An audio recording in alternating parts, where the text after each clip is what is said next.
الحمد لله الذي شرفنا بصيام شهر رمضان وأنزل على حبيبه القرآن.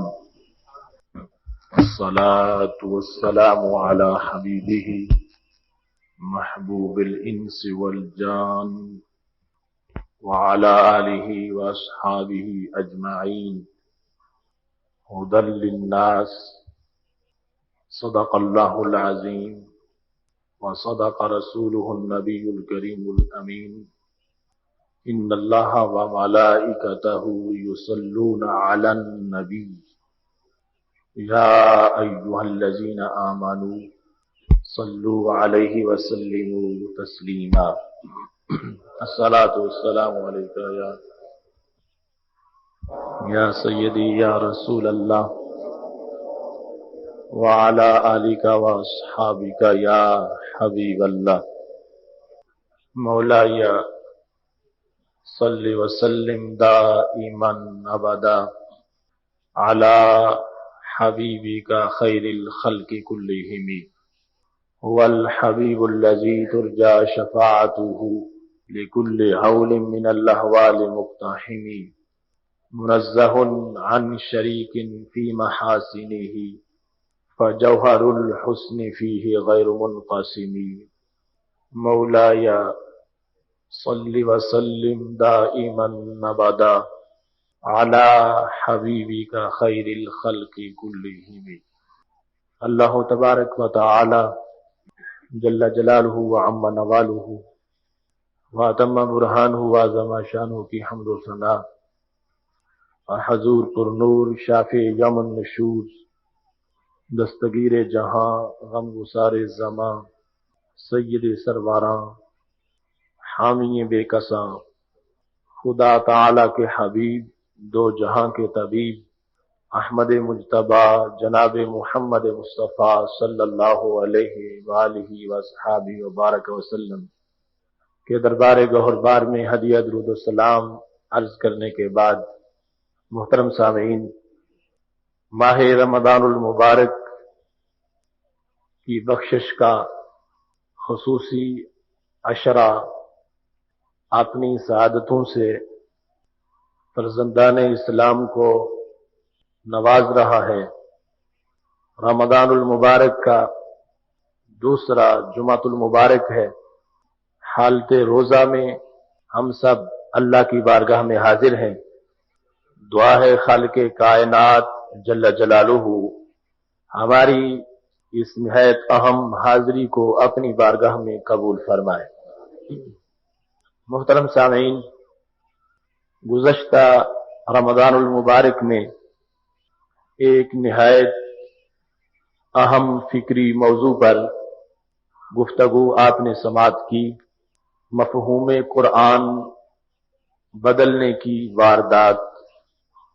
اس کا ایک حصہ آپ نے سنا اور ملک کے طول و عرض میں اس کے کیسٹ پہنچے اور بہت اطراف سے دوسری قسط کا مطالبہ کیا جاتا رہا، تو اللہ کے فضل سے ایک سال کے وقفے کے بعد آج اس موضوع کی دوسری قسط آپ حضرات کے سامنے پیش کرنا چاہتا ہوں۔ دعا ہے خالق کائنات جل جلالہ الفاظ کو تاثیر اور انداز کو حسن عطا فرمائے اور بات کو سمجھنے سمجھانے کی توفیق مرحمت فرمائے۔ پچھلے سال اس موضوع پر جو گفتگو ہوئی تھی، شاید آپ میں سے کچھ حضرات وہ سن کے آئے ہوں۔ اس موضوع پر آج کی ساری گفتگو کا مدار اور توقف ہے۔ موضوع کا تعارف تو آپ کے ذہن میں موجود ہے کہ قرآن مجید برہان رشید جو کتاب ہدایت ہے اور جسے ہدی للناس کہا گیا، تمام انسانیت کے لیے ہدایت ہے، تمام طبقات کے لیے ہدایت ہے۔ دنیا کے کسی کونے میں بھی کوئی انسان بستا ہے، اس کا تعلق سوچ کے کسی طبقہ کے ساتھ بھی ہے۔ قرآن مجید میں اس کے لیے ہدایت موجود ہے۔ اور قرآن مجید اسے راہ حق کی طرف بلاتا ہے۔ شرق و غرب، شمال و جنوب، مشرق و مغرب، عرب و عجم، ہر طرف قرآن مجید برہان رشید کی ہدایت موجود ہے، اور ہر بندے کو قرآن مجید رہنمائی اس کی حق کی طرف کر رہا ہے۔ قرآن مجید برہان رشید سے کچھ لوگوں نے اپنے غلط مقاصد پورے کرنے کے لیے استدلال کیے، پھر ان میں سے کچھ تو سہون غلطی کر گئے، اور کچھ جان بوجھ کے اپنے حرص اور خواہش کو ثابت کرنے کے لیے قرآن مجید برہان رشید کی آیات کو غلط اسلوب میں استعمال کرتے رہے، اور قرآن مجید برہان رشید کے اندر مانوی تحریف کے وہ مرتکب ہوئے۔ ترجمہ قرآن مجید میں غلطیاں کی گئیں، اور اس طرح کر کے ایک بگاڑ کی صورت سامنے آئی۔ ہمارا یہ موضوع ترجمہ کی غلطی سے متعلق نہیں ہے۔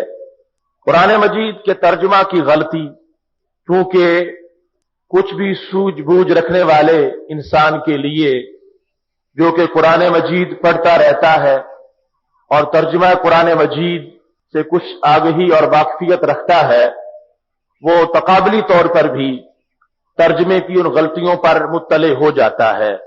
لیکن ایک اس سے اگلا مقام ہے، وہ ہے مفہوم قرآن مجید میں غلطی کرنا، یعنی قرآن مجید برہان رشید سے ترجمہ صحیح کر کے اپنا غلط مقصد نکالنا، اس کو ایسے تناظر میں بیان کرنا کہ بغیر لفظ بولنے کے آپ کا مقصد اس سے ثابت ہو جائے۔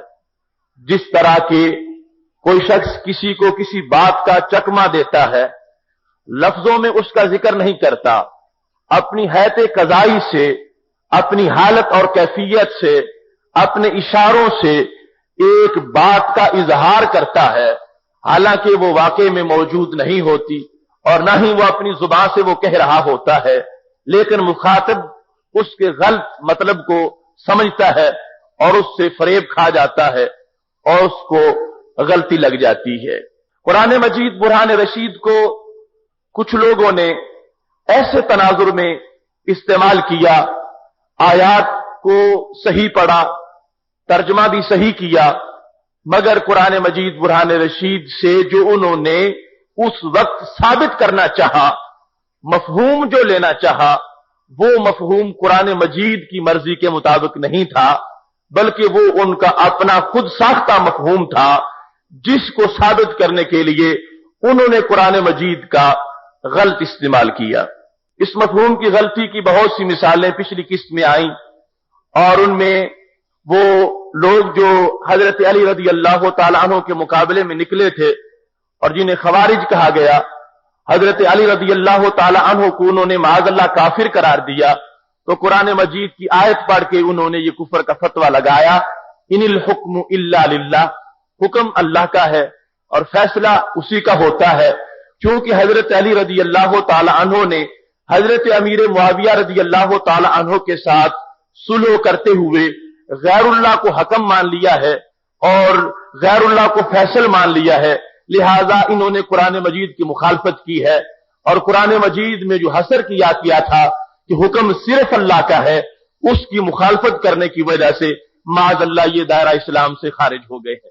یہ بات انہوں نے قرآن مجید برہان رشید سے ثابت کرنے کی کوشش کی، اور ایک صحابی کو اور خلیفۃ الرسول کو اور امیر المومنین کو انہوں نے قرآن مجید کی آیت سے کافر ثابت کرنے کی کوشش کی، حالانکہ یہ ان کا ایمان اور ان کی تصدیق اور ان کا اقرار اور ان کا عقیدہ یہ سارے کا سارا روز روشن کی طرح عیاں تھا اور عیاں ہے، وہ ایمان کے اعلیٰ درجات پر فائز تھے، لیکن ان لوگوں نے قرآن مجید برہان رشید کو اس کے غلط پس منظر میں جو اپنی طرف سے انہوں نے بنا رکھا تھا، اس میں آیت کو پڑھ کے اور مفہوم غلط لیا، جس کی وجہ سے بہت سا بگاڑ پیدا ہوا، اور پھر بالآخر ان لوگوں کو شدید سزائیں دی گئیں اور قتال کی صورت میں ان کی تحریک کو ختم کر دیا گیا۔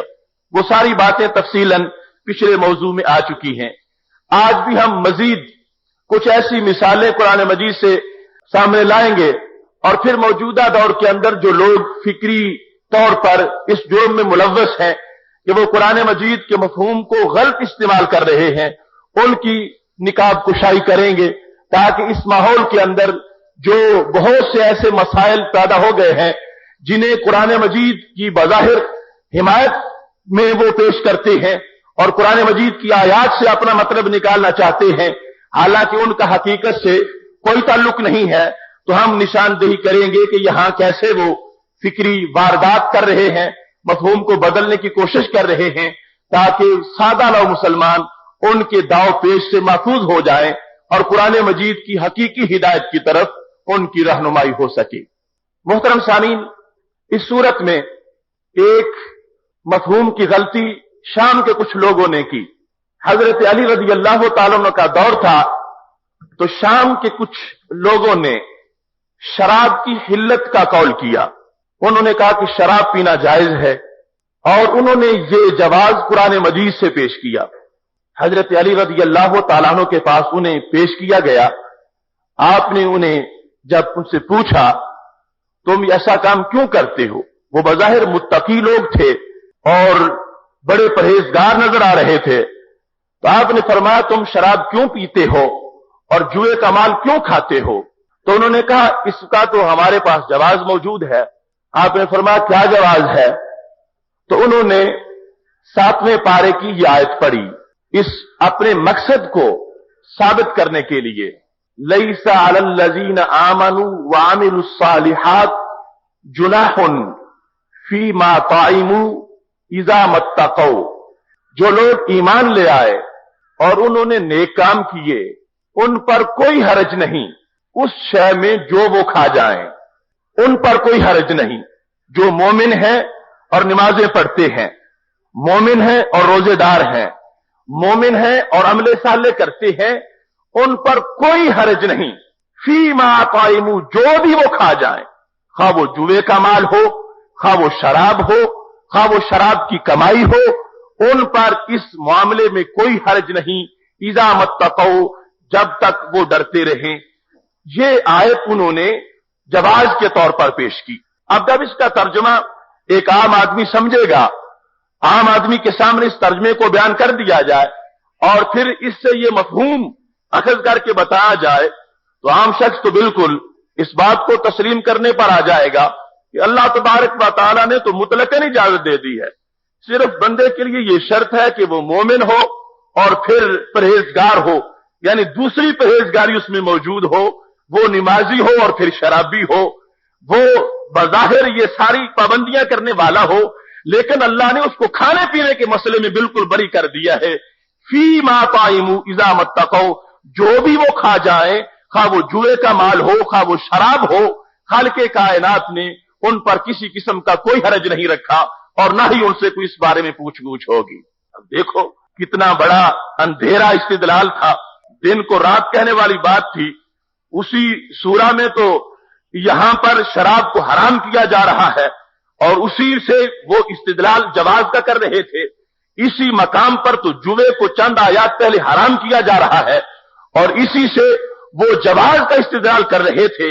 حضرت علی رضی اللہ تعالی عنہ نے جب ان کی اس بات کو سنا، آپ کو تعجب بھی ہوا، لیکن آپ نے فوراً اس کا جواب دیتے ہوئے ان لوگوں کو عبرتناک سزا دی۔ جواب اس کا کیا تھا؟ اب عام ایک سادہ لو انسان، اس کے سامنے آج لوگ قرآن مجید کھول کے بیٹھ جاتے ہیں اور پھر درس دینا شروع کر دیتے ہیں۔